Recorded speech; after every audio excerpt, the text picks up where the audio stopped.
दोस्तों, आज की कहानी सिर्फ सुनने की नहीं है। आज की कहानी खुद को पहचानने की है। हम रोज दुनिया को देखते हैं, लेकिन क्या कभी अपने भीतर देखा है? अगर कोई इंसान अपने ही दिमाग पर भरोसा करता हो और आत्मा को कहानी समझता हो, तो उसके साथ क्या होगा जब वही आत्मा उससे बात करने लगे? आज की कहानी विज्ञान और अध्यात्म के बीच की है, डर और सत्य के बीच की है। और मैं कौन हूं, इस एक सवाल की है। तो कहानी शुरू करने से पहले बस इतना याद रखना, ये सिर्फ कथा नहीं है। हो सकता है ये तुम्हारी ही यात्रा हो। अब कहानी शुरू करते हैं। दोस्तों, क्या आपने कभी सोचा है, हम सच में हैं कौन? ये जो शरीर है, यही हम हैं, या इसके अंदर कुछ और भी है जो असली मैं है?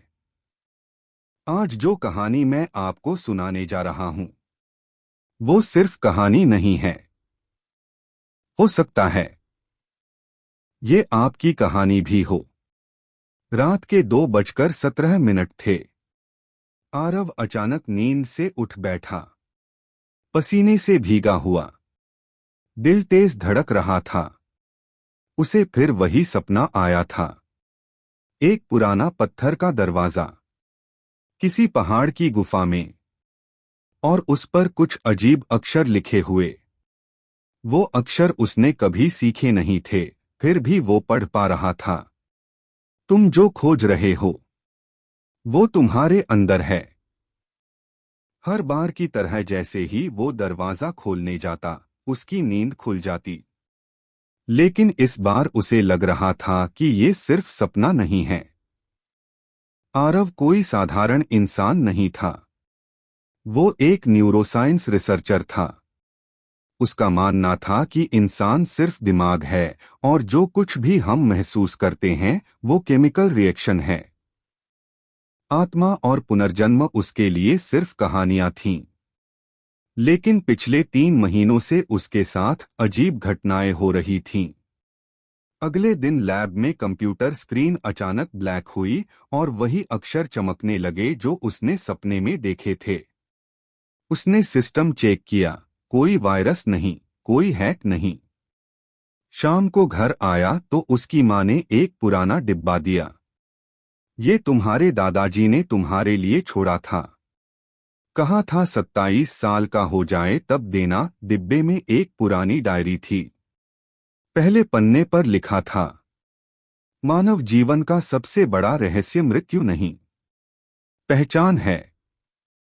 अगले पन्ने पर वही अजीब अक्षर बने थे और नीचे लिखा था, जब इंसान खुद को जान लेता है तभी असली जीवन शुरू होता है।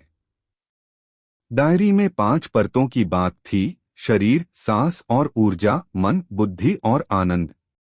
आखिरी पन्ने पर एक नक्शा बना था और लिखा था, पहला द्वार यहाँ है। आरव अब सिर्फ वैज्ञानिक नहीं रहा था। वो जानना चाहता था कि सच में वो है कौन।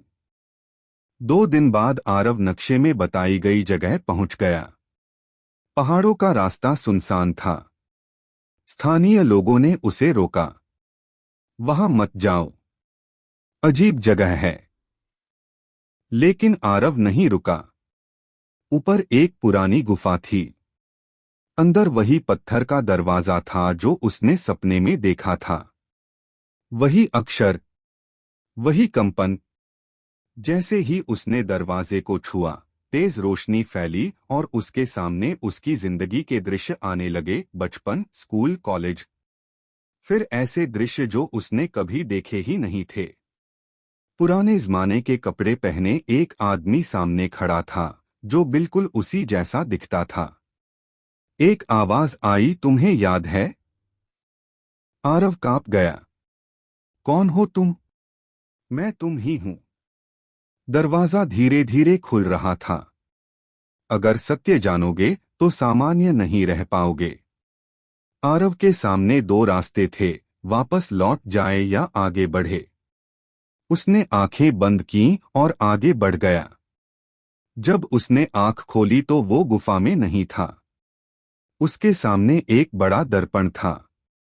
उसमें उसका चेहरा नहीं था, बल्कि एक साधु दिखाई दे रहा था, जो बिल्कुल उसी जैसा था। दर्पण के नीचे लिखा था, तुम्हारी कहानी इस जन्म से शुरू नहीं हुई। अचानक उजली रोशनी उसके माथे से टकराई। उसने खुद को सफेद वस्त्रों में देखा, एक आश्रम में। सामने एक वृद्ध ऋषि बोले, वत्स, आत्मा को जानना सबसे बड़ा विज्ञान है। फिर दृश्य बदला। युद्ध, आग और धुआं। एक राजा चिल्ला रहा था, हमें अमरता चाहिए। किसी ने कहा, अगर आत्मा को बांध लें तो शरीर अमर हो जाएगा। तभी शब्द उभरे। धर्म और विज्ञान अलग नहीं थे, उन्हें अलग किया गया। साधु की आवाज गूंजी, 5 परतें हैं, अन्नमय, प्राणमय, मनोमय, विज्ञानमय और आनंदमय। तुम विज्ञान से वहीं पहुंचे हो जहां ऋषि ध्यान से पहुंचे थे। दर्पण के नीचे लिखा उभरा, पहला द्वार स्मृति। आरव को अपने दादाजी दिखे, मंत्र लिखते हुए। साधु बोला, ये देववाणी है। मंत्र लिखे नहीं जाते, सुने जाते हैं। अचानक एक छाया बनी, लाल आंखों और उल्टे त्रिशूल वाली। आवाज आई, हर द्वार के साथ शत्रु जागेगा। दर्पण टूट गया। आरव फिर गुफा में था। उसके हाथ में डायरी थी, जिस पर लिखा उभर रहा था, पहला द्वार खुल चुका है। बाहर निकलते ही उसका फोन बजा। मैसेज था, we are tracking your brain activity, do not go to the mountains. Aarav ने फोन बंद किया। अब मैं सिर्फ वैज्ञानिक नहीं हूं, जानना चाहता हूं कि मैं कौन हूं। और वह हिमालय की ओर चल पड़ा। आरव ने नक्शे को फिर देखा। देवऋषि आश्रम। नाम सुनते ही उसके भीतर अजीब सी सिहरन दौड़ गई।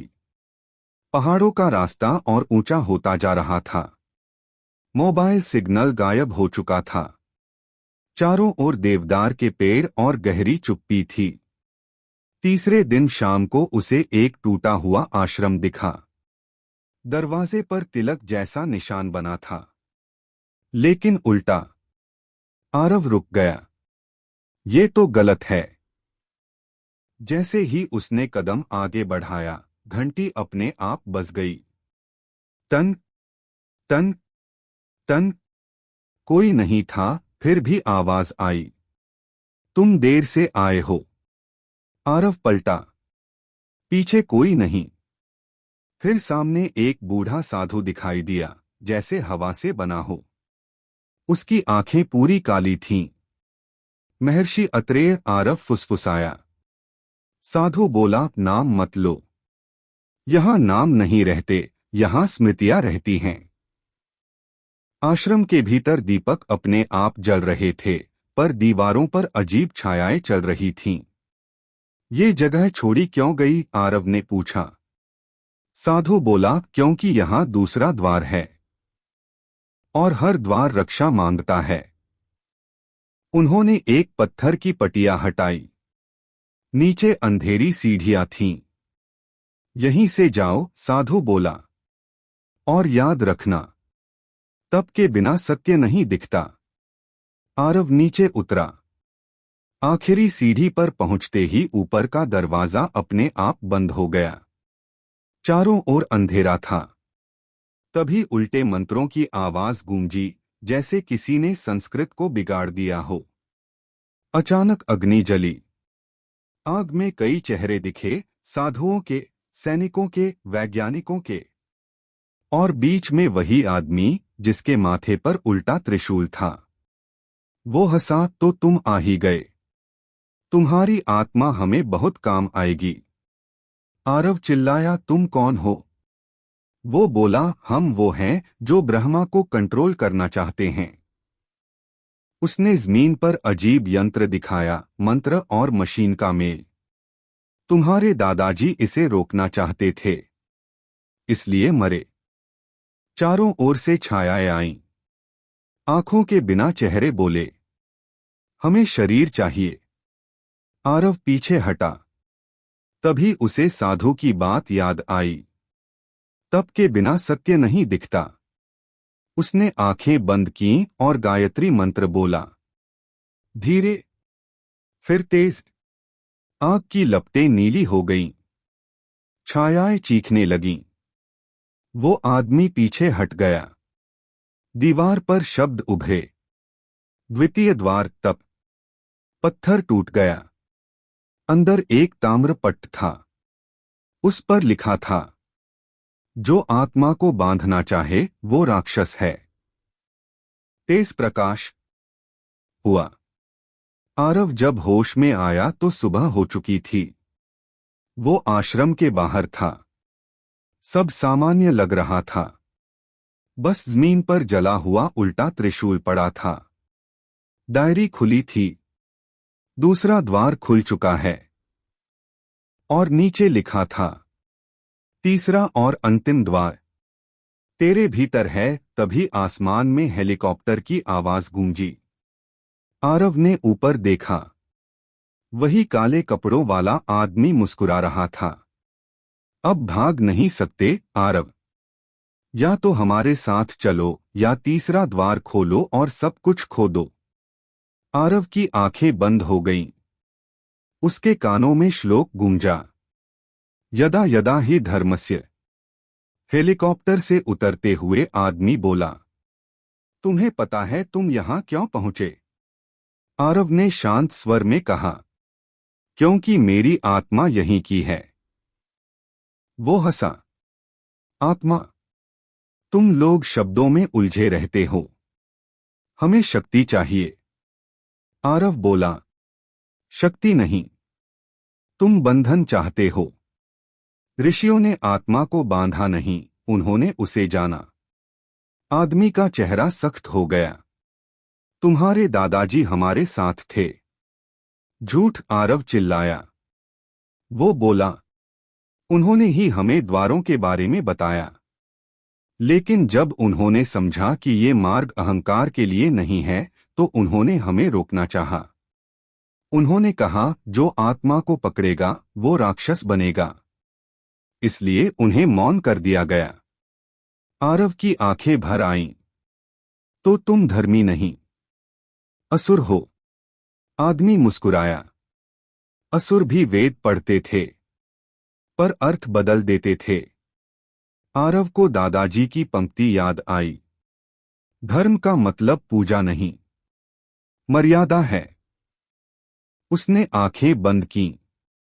कोई रोशनी नहीं हुई, कोई बिजली नहीं कड़की। बस उसके भीतर एक स्मृति जागी। साधु की आवाज गूंजी। तीसरा द्वार बाहर नहीं, भीतर है। जो अपने अहंकार को पार कर ले वही उसे देखता है। आरव ने आंख खोली। तुम द्वार नहीं खोल पाओगे, उसने कहा, क्योंकि तुम अपने भीतर झांकने से डरते हो। आदमी चिल्लाया, चुप रहो। तुम्हें क्या लगता है तुम हमें रोक लोगे? आरव बोला, नहीं, पर कर्म रोक लेगा। तुम जो कर रहे हो वो लौटेगा। आज नहीं तो कल। आदमी कुछ पल रुका। उसके चेहरे पर डर आया। अगर तुम मेरे साथ नहीं चले तो तुम्हें मिटा दिया जाएगा। आरव बोला, शरीर मिट सकता है, आत्मा नहीं। तभी आश्रम के भीतर घंटी बजी। बिना किसी हाथ के दीपक अपने आप जल उठे। दीवार पर श्लोक उभरा, न जायते म्रियते वा कदाचित। आदमी पीछे हट गया। हुआ।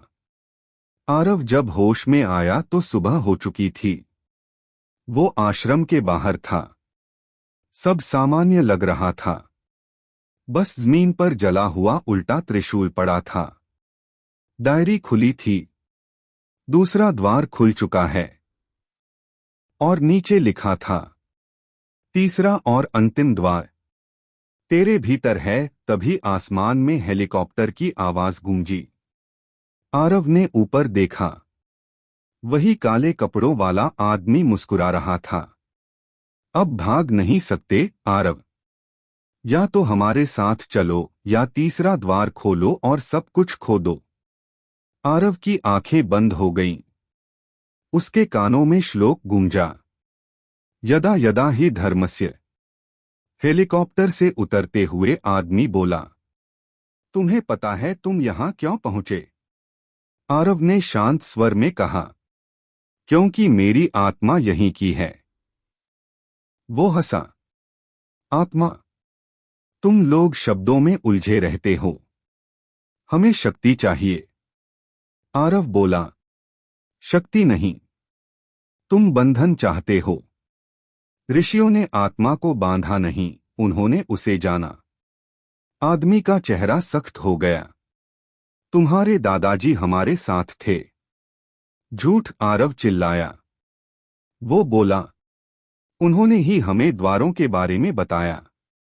लेकिन जब उन्होंने समझा कि ये मार्ग अहंकार के लिए नहीं है, तो उन्होंने हमें रोकना चाहा। उन्होंने कहा, जो आत्मा को पकड़ेगा वो राक्षस बनेगा। इसलिए उन्हें मौन कर दिया गया। आरव की आंखें भर आईं। तो तुम धर्मी नहीं, असुर हो। आदमी मुस्कुराया। असुर भी वेद पढ़ते थे, पर अर्थ बदल देते थे।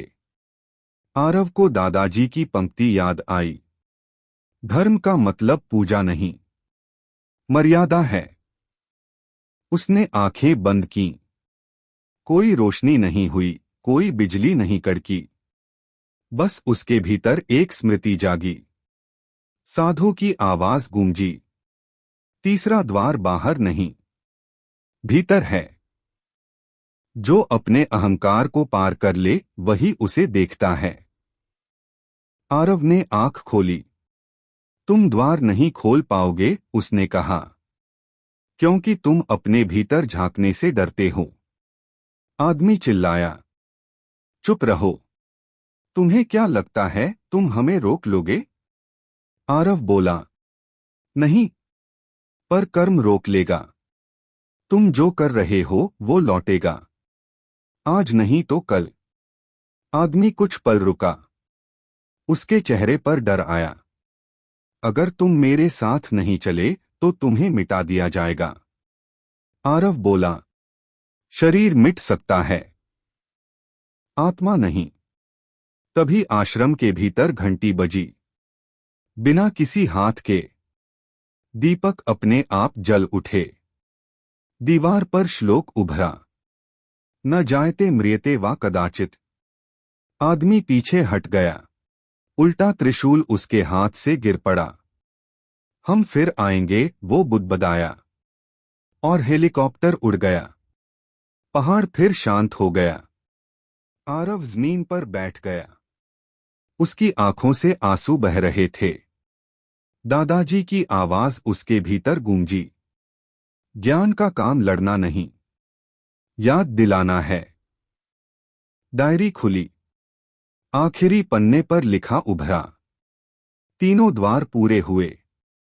अब यात्रा बाहर नहीं, भीतर है।